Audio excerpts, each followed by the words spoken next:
It was born as a response to war, but arrived too late. It was considered salvation for strategic bombers, but never got to become their guardian angel. It managed to be a hero, a record holder, and a victim of its own era.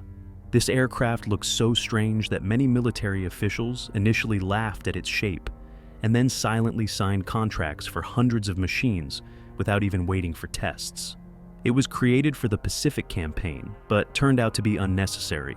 It was prepared for the Cold War, but there it quickly became a target for jet fighters. And yet, it was this aircraft that set a record that remains unbroken by any piston-powered machine in the world to this day.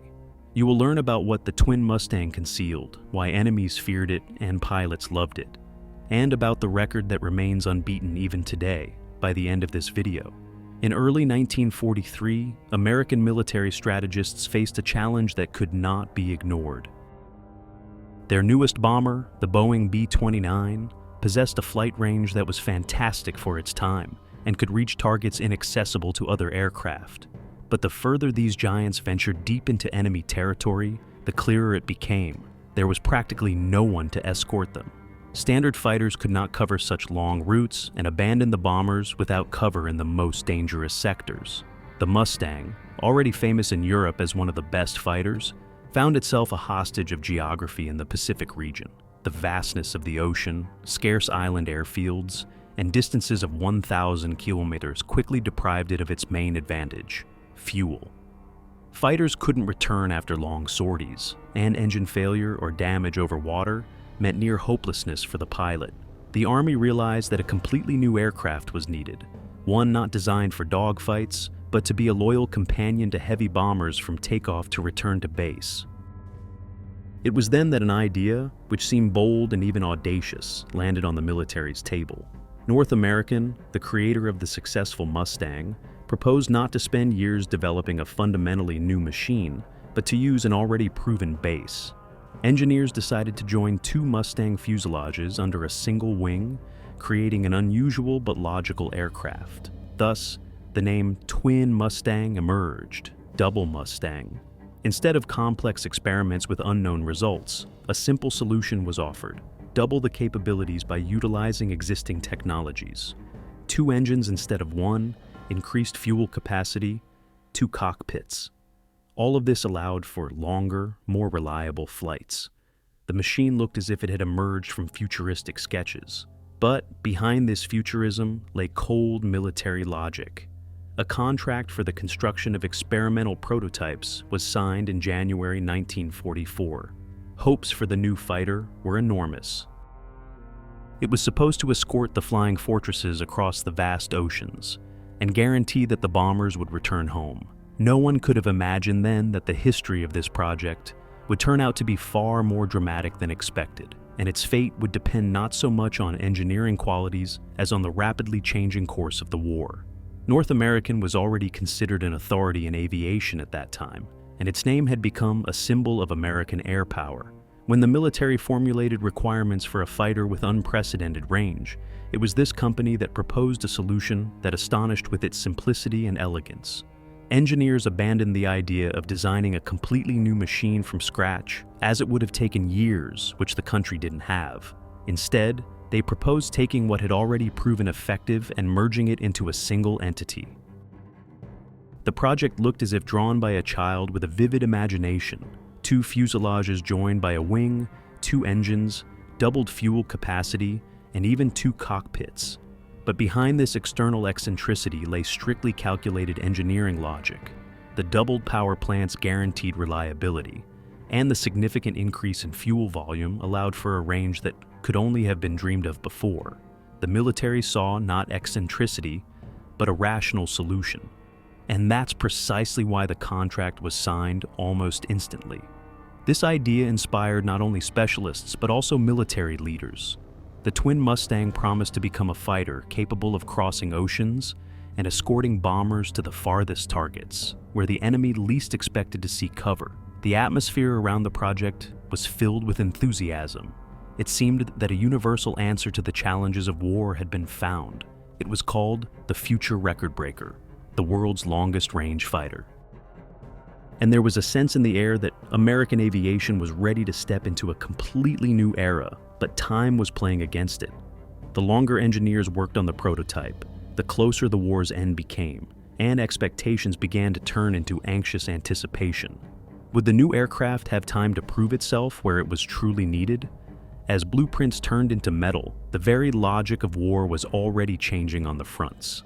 Spring 1945 brought not only the final battles in Europe, but also certainty. The outcome of the global conflict was decided.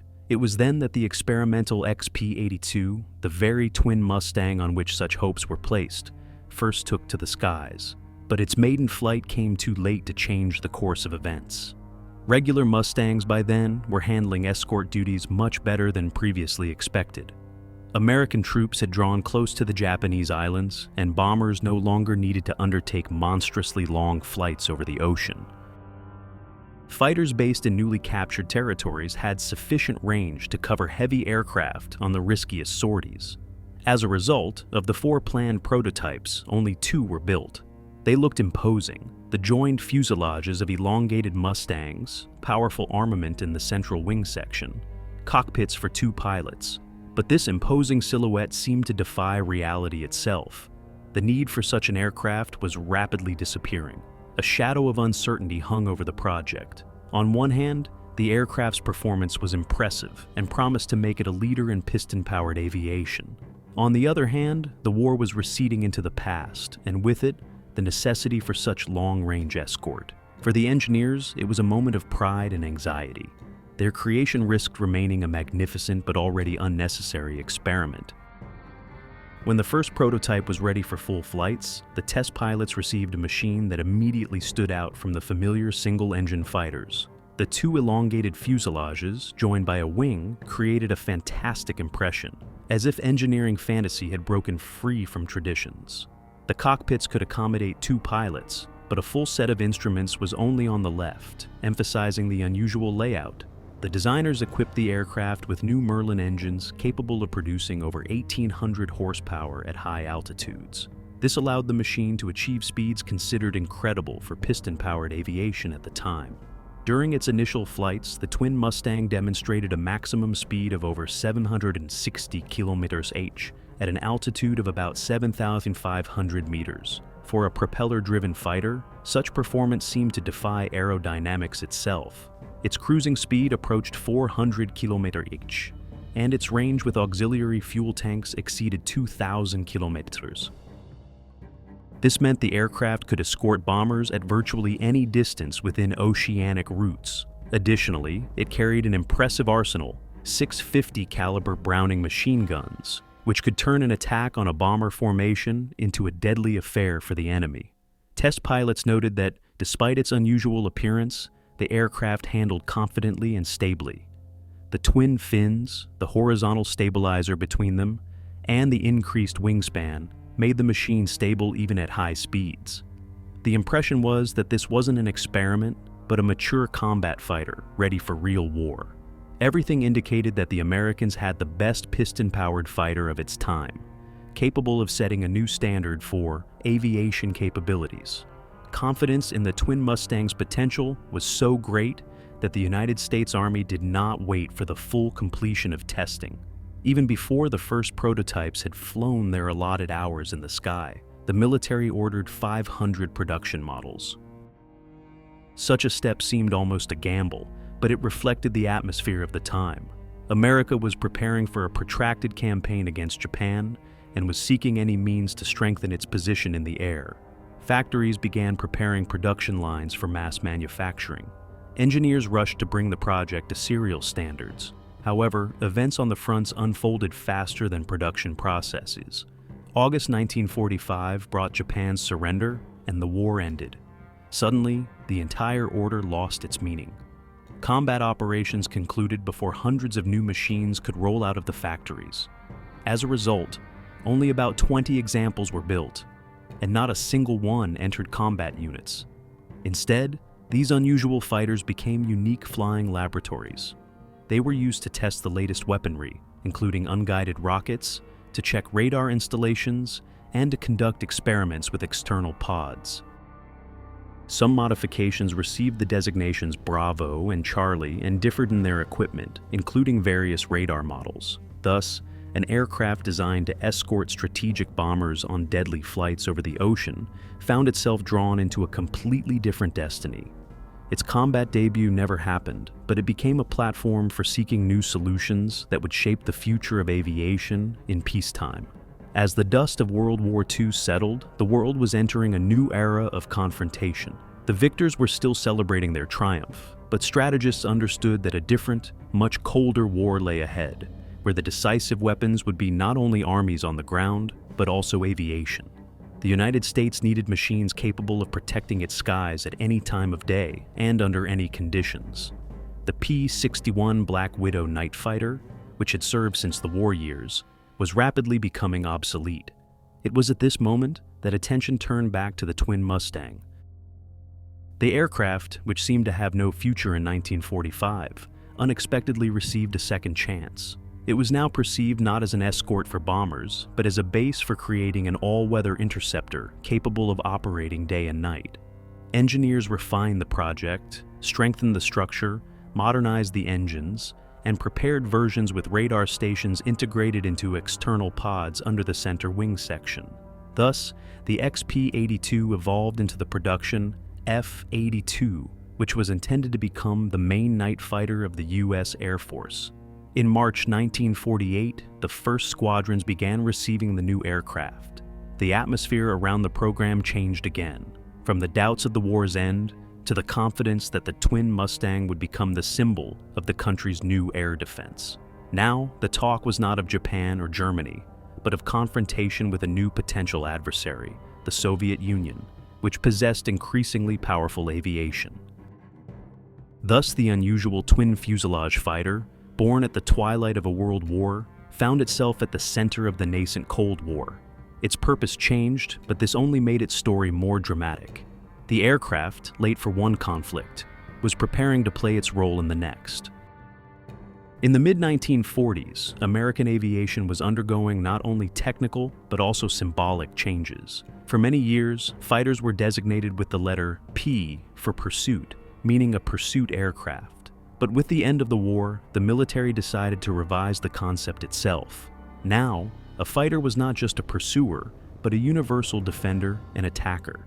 In June 1948, the designation system changed and the letter P was replaced by F for fighter.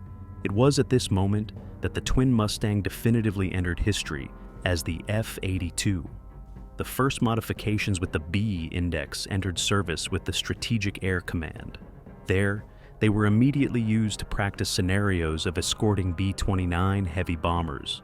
The aircraft practiced long-duration flights, high-altitude formation flying, and interaction with the crews of the flying fortresses. From a distance, the sight was majestic, a formation of silver giants accompanied by unusual twin fuselage fighters like paired guardians. But behind the parade-like scene lay growing unease. Strategic Command understood perfectly well that they would have to contend not with outdated aircraft of the past, but with new jet fighters that were already taking to the skies over the Soviet Union. The MiG-15, LA-15, and Yak-23 began entering service there. Their speed and maneuverability significantly surpassed the capabilities of any piston-powered machine. Every new training flight with the B-29 served as a reminder. Yes, the twin Mustang can travel thousands of kilometers, armed with machine guns and rockets. But can it truly protect the bombers if jet interceptors are scrambled against them? The question remained unanswered, and a disquieting shadow increasingly fell upon the future fate of these unusual fighters. In the summer of 1950, as the first battles thundered over the Korean peninsula, the twin Mustang found itself in the thick of events. 2 squadrons of all-weather F-82s were deployed to the Far East, where there was an urgent need to cover American and Allied forces from North Korean air attacks. For the pilots, this was the first real test, no longer training or demonstration flights, but actual combat. In the very first weeks of the conflict, the unusual twin fuselage fighter proved its worth. Its crews achieved several victories against the enemy, shooting down Yak-9 type fighters, as well as earlier LOA-7 and LA-11s. In adverse weather conditions and at low altitudes, the twin Mustang could effectively operate as an interceptor, and even as a light bomber, attacking ground targets with unguided rockets. However, the triumph was short-lived. Soviet MiG-15s, supplied to North Korean units, quickly entered the arena. These jet interceptors possessed speeds unattainable by piston-powered machines. Encounters with them turned into tragedy. The twin Mustang simply couldn't dive away and had no chance to engage in a favorable fight. Its advantages, its range and armament, lost their significance in combat with a faster and more maneuverable opponent. Thus, one of America's last piston-powered fighters found itself facing a new era of aviation. Victories over older aircraft brought it brief fame. But in the skies of Korea, it became clear. Against jet aviation, it had no future. And although the pilots tried to use all the aircraft's capabilities, every clash with the MiGs only confirmed that the twin Mustang was built for a different war, one that was already in the past. The advent of jet fighters became a death sentence for the twin Mustang. The new F-84 Thunderjets possessed speeds that piston-powered aviation could no longer match. They soared into the sky faster, climbed higher, and confidently maintained an advantage in maneuverable combat. Compared to them, even the most successful twin-fuselage piston-powered fighter looked obsolete, as if it had stepped into the future but gotten stuck halfway. By the early 1950s, the U.S. Air Force Command had definitively committed to jet aircraft. The twin Mustang was still used in some units, but its role gradually diminished to auxiliary. Each month, it became more apparent that the place of these aircraft in the sky was rapidly shrinking. In 1953, shortly after the end of the Korean War, the F-82's career came to an end.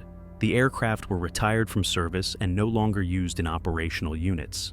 They were never exported to other countries, neither through supplies to allies nor through export contracts. Thus ended the story of one of the most unusual fighters of its time. It was born in response to the challenges of oceanic distances, went through hopes and trials, managed to prove itself in battle, but was too late for one war and too slow for another. The legend's sunset came quietly, without ceremonial parades. New jet machines simply took its place, leaving the twin Mustang in memory as a symbol of a transitional era.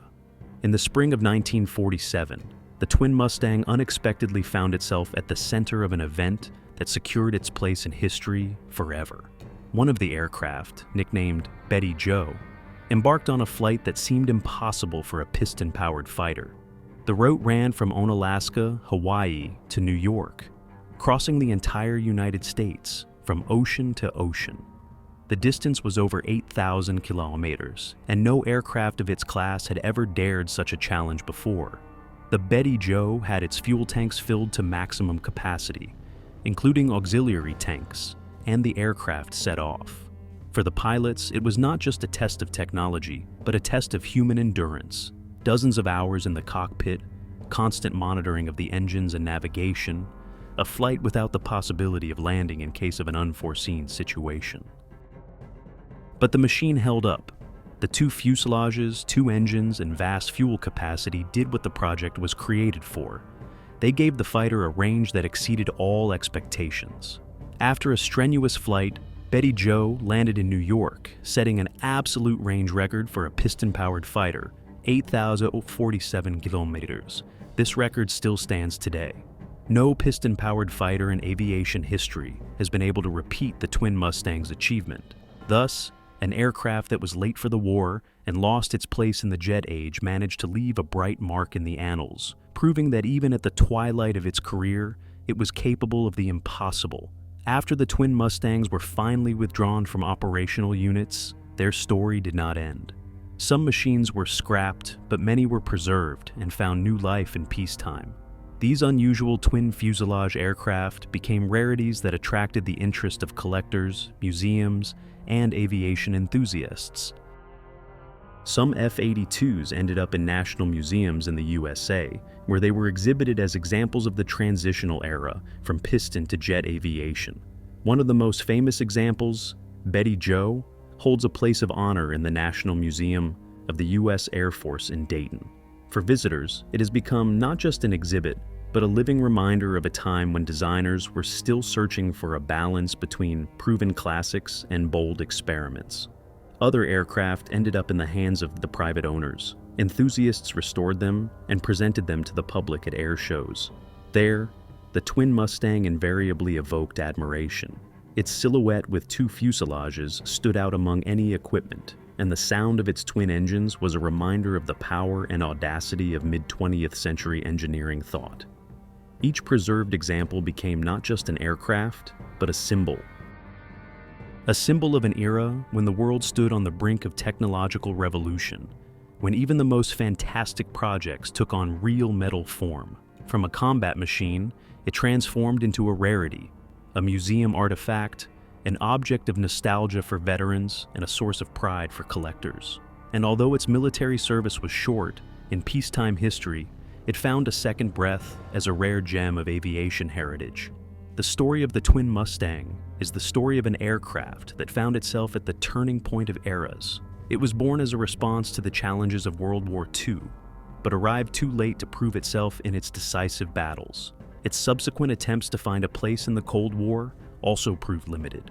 The world was rapidly moving towards a jet future where there was no longer room for piston-powered giants, and yet, it managed to enter history. Its unique twin fuselage design, impressive range, and record-breaking flights all made it a symbol of engineering boldness. It was a machine that seemed stuck between two worlds, still a propeller aircraft, but already thinking in terms of the jet era. For many specialists, the twin Mustang became the embodiment of a transitional period, a time when aviation sought new forms and tried the most daring solutions. Its appearance proved that even familiar designs could be rethought and transformed into something entirely new. But the end of its career left a slight shadow of regret.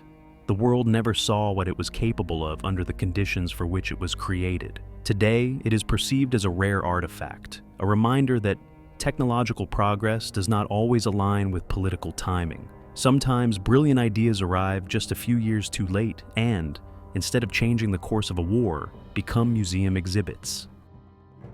That is precisely why the twin Mustang remains in memory as a symbol of a transitional era, where the jet thrust was already looming behind the propeller, and great projects sometimes faded into history without fully revealing their potential.